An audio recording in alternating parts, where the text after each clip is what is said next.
Δεν θα επαναλάβω τις γλώσσες που μιλάει μια φίλη την οποία θα γνωρίσουμε. Δεν θα τις επαναλάβω γιατί είναι πάρα πολλές και μπορεί να κάνω και κάποιο λάθος και να διαφύγει. Σηκώνει και πολύ πλάκα γιατί δεν μιλάς την τοπική διάλεκτο, τον Παππούα Νέα Γουινέα, εν πάση περιπτώσει. Είναι σεμνός άνθρωπος, διότι διαβάζω στις πληροφορίες που δημοσιοποιούνται στο διαδίκτυο το ότι δεν είναι θέμα ταλέντου να μιλάς 14 ή 24 γλώσσες. Είναι θέμα μεθοδικότητας, θέμα δουλειάς, θέμα αντίληψης.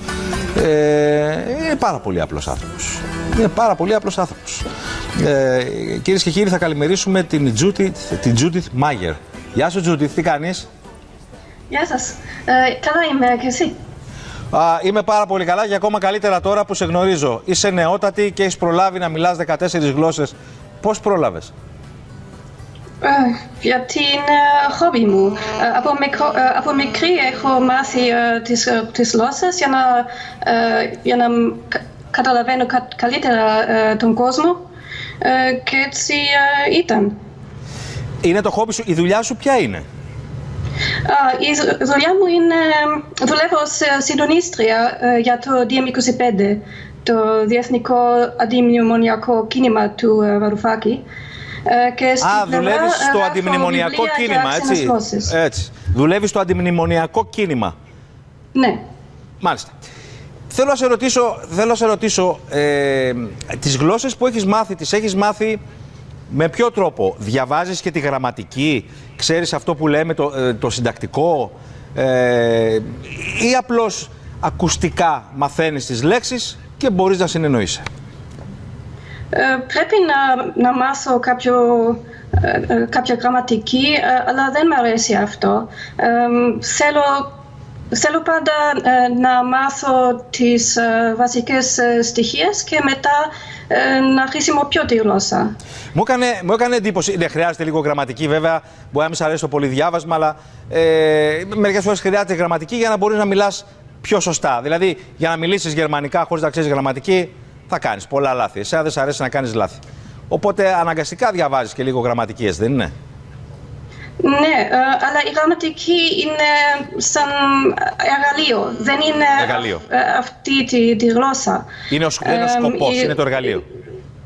Ναι, γιατί υπάρχουν πολλά πράγματα που δεν είναι σαν το γράφουν στη γραμματική, που πρέπει να τα μάθεις από το να ακούσεις. Να ακούσεις καλύτερα παρά να το μάθεις στα χαρτιά. Να σε ρωτήσω τώρα, Judith, εσύ πώς αποφασίζεις να μάθεις ελληνικά? Είχα μια φίλη πριν από πολλά χρόνια που ήταν είναι ελληνική και Ελληνίδα, και μου δίδαξε κάποιες γλώσσες, κάποιες λέξεις και φράσεις, αλλά αυτό δεν ήταν πολύ. Το επίπεδο μου ήταν τουριστικό, λέμε. Χαμηλό επίπεδο, τουριστικό. Απλώς για να πας διακοπές και να φας ένα κομμάτι ψωμί ή να παραγγείλεις. Δεν μπορούσες να κάνεις διάλογο, έτσι? Ναι. Και πότε έκανα μαθήματα, αλλά ίσως 20 ώρες το χρόνο. Δεν ήταν αρκετό να μάθω βεβαίως ελληνικά. Και αυτό άλλαξε με την Ελληνική Άνοιξη, που με ενέπνευσε τόσο πολύ ότι μάθαινα πολύ καλά τα ελληνικά για να μπορέσω να διαβάσω όλα, κοιτάζω τηλεόραση, να καταλαβαίνω τις συνέντευξεις. Το Γιάννη το Βαρουφάκη, πού τον ανακάλυψες? Πώς ανακάλυψες το Γιάννη Βαρουφάκη? Τον ανακάλυψα γιατί ήταν στα Νέα το 2015 και μίλησε πολύ σωστά τα πράγματα και μας ενημέρωσε. Δεν ξέρω αν ήταν έτσι στην Ελλάδα, αλλά στην Γερμανία κανείς δεν ήξερε ότι υπάρχει το Eurogroup και αυτό το group μπορεί να αποφασίσει ποια θα ήταν οι συντάξεις και οι μισθούς των κρατών μέλων της Ευρωπαϊκής Ένωσης. Αυτό μας έδειξε ο Βαρουφάκης και γι' αυτό οι άνθρωποι τον άκουσαν. Οπότε εσύ ακούς τις ομιλίες του Βαρουφάκη, βελτιώνεις τα ελληνικά σου, μέχρι που έρχεται η στιγμή που γνωρίζεστε. Πώς γνωριστήκατε με τον Γιάννη Βαρουφάκη? Αυτό ήταν το Ιούλιο 2015. Εγώ ήμουν πολύ απογοητευμένη από την απόφαση αυτή και έγραφα ένα email στο Βαρουφάκη και δεν είχα Ήσουν από τις Γερμανίδες, για να εξηγώ και στον κόσμο, τις Γερμανίδες που αντιδρούσαν στην τακτική η οποία ακολουθεί και από πλευράς Γερμανίας να πούμε, και όχι μόνο Eurogroup, η πολιτική Σόιμπλε, όπου εκδικεί το λαούς οι οποίοι έχουν πτωχεύσει. Οπότε ανήκες στο κίνημα των υποστηρικτών της Ελλάδας που λέγατε «Είμαι κι εγώ Ελληνίδα, είμαι κι εγώ Έλληνας». Μιλάς για εκείνη τη χρονική στιγμή, έτσι δεν είναι? Ναι, αλλά νομίζω έχουμε πολλούς Γερμανούς σε αυτό το κίνημα και νομίζω ότι οι λαοί δεν είναι οι κυβερνότες τους. Σωστό, έχεις απόλυτο δίκιο. Ναι, συμφωνούμε απολύτως. Είναι άλλο οι πολιτικές και άλλο οι... Αλλά είναι και για τους Γερμανούς που δεν συμφωνούν με την πολιτική τους. Οι τακτικές των πολιτικών που κουνάνε δάχτυλο και τιμωρούν δεν σημαίνει το ότι βρίσκουν σύμφωνους όλους τους κατοίκους όλων των χωρών. Ναι. Και οι πολιτικές που χαράσσονται δεν έχουν να κάνουν με τους λαούς, έχουν να κάνουν με τους πολιτικούς. Έρχεσαι σε επαφή με τον Βαρουφάκη λοιπόν, γνωρίζεστε, τα λέτε. Αναπτύσσετε και συνεργασία? Ναι, είχαμε μια αλληλογραφία για 5 μήνες και μετά μου παρουσίασε το DiEM25, το κίνημα του. Την πολιτική κίνηση αυτή. Ναι, ήθελα να βοηθήσω.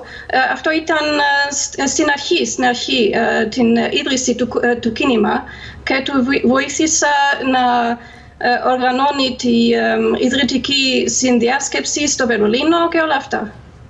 Και τώρα είμαι συντονίστρια. Και είσαι συντονίστρια και αυτό τώρα παραμένει και επαγγελματική σου ενασχόληση. Και επαγγελματική βεβαίως, αλλά και σε επίπεδο πολιτικοποιημένου ανθρώπου που ασχολείσαι με τα πολιτικά πράγματα της Ευρώπης, έτσι δεν είναι? Ναι, έτσι είναι. Ωραία. Για να επιστρέψουμε στην πολυγλωσσία σου τώρα.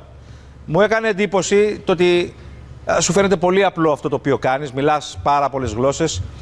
Λες ο καθένας μπορεί να το κάνει, αρκεί να υπάρχει κώδικας, να υπάρχει τρόπος. Εγώ δεν πιστεύω ότι μπορεί να το κάνει ο καθένας. Πρέπει να έχεις και ταλέντο. Ναι, νομίζω ότι υπάρχει ταλέντο, αλλά ο καθένας μπορεί να μάθει τέτοιες γλώσσες, γιατί το βλέπουμε στην Ινδία ή στην Δυτική Αφρική.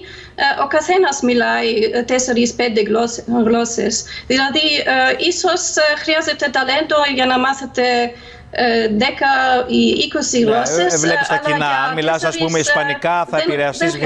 Ναι, αν μιλήσεις ισπανικά, θα βρεις κάποια κοινά με τα πορτογαλικά. Αν μιλήσεις, ας πούμε, ξέρω εγώ, ιταλικά, μπορεί να διευκολυνθείς και σε μια άλλη γλώσσα. Κάποια κοινά μπορεί να υπάρχουν. Ποιες γλώσσες μαθαίνεις τώρα? Γιατί εγώ είδα ότι εδώ έχεις πάει και μαθαίνεις μέχρι Σουαχίλι. Ναι, γιατί η γραμματική του Σουαχίλι είναι πολύ ενδιαφέρουσα. Τώρα μαθαίνω κροατικά. Για ποιο λόγο? Τυχαία έτσι ή σε ενδιαφέρουν οι δαλματικές ακτές? Γιατί γνωρίζω έναν Κροάτο που είναι στο κίνημα μας και θέλω να του μιλάω Γνώρισε ένα Κροάτι μέσα στο κίνημα και επειδή θέλει να μιλάει στον Κροάτι στα κροατικά, ούτε στα γερμανικά, ούτε στα αγγλικά. Μπράβο σου, ρε φιλενάδα. Μπράβο σου. Αυτό είναι τη διαφορά μεταξύ απλών άνθρωπων και πολύγλωσσων, γιατί οι πολύγλωσσοι δεν χρειάζονται λόγο για να μάθουν κάτι. Σωστό. Οι πολύγλωσσοι είναι χρήσιμοι άνθρωποι. Έτσι. Οι πολύγλωσσοι είναι χρήσιμοι άνθρωποι και στην πολιτική είναι χρήσιμη η πολύστροφη. Που παίρνει το μυαλό πολλές στροφές. Και δεν υπάρχουν πολλοί τέτοιοι. Σε ευχαριστώ πάρα πολύ για την επικοινωνία και εύχομαι και εκεί που τώρα ασχολείσαι να τα πάτε πάρα πολύ καλά. Η Ευρώπη έχει ανάγκη από πολύ μεγάλες αλλαγές. Ας είναι μια προσπάθεια να αλλάξει η Ευρώπη. Η Ευρώπη δεν είναι ακριβώς έτσι όπως τη φανταστήκαμε. Θέλουμε να γίνει αλλιώς. Να είναι Ευρώπη αλληλεγγύης και όχι Ευρώπη Σόιμπλε και λοιπόν εκδικητικών δυνάμεων, το σχόλιο δικό μου. Ευχαριστώ πάρα πολύ που είσαι από τις καλύτερες πρέσβυρες. Οι Έλληνες δεν είναι τόσο κακοί άνθρωποι όσο έχει ακουστεί. Να είσαι καλά. Ναι, και οι Γερμανοί επειδή δεν είναι. Έτσι. Επίσης δεν είναι. Ευχαριστώ πάρα πολύ. Να είσαι καλά. Ευχαριστώ. Μια συμπαθέστατη κυρία. Διαφωνείς, συμφωνείς με το πολιτικό κίνημα στο οποίο είναι. Δεν έχει να κάνει με τους πολιτικούς λόγους για τους οποίους έχει μπει στο κίνημα, έχει να κάνει για τους λόγους για τους οποίους μπαίνεις.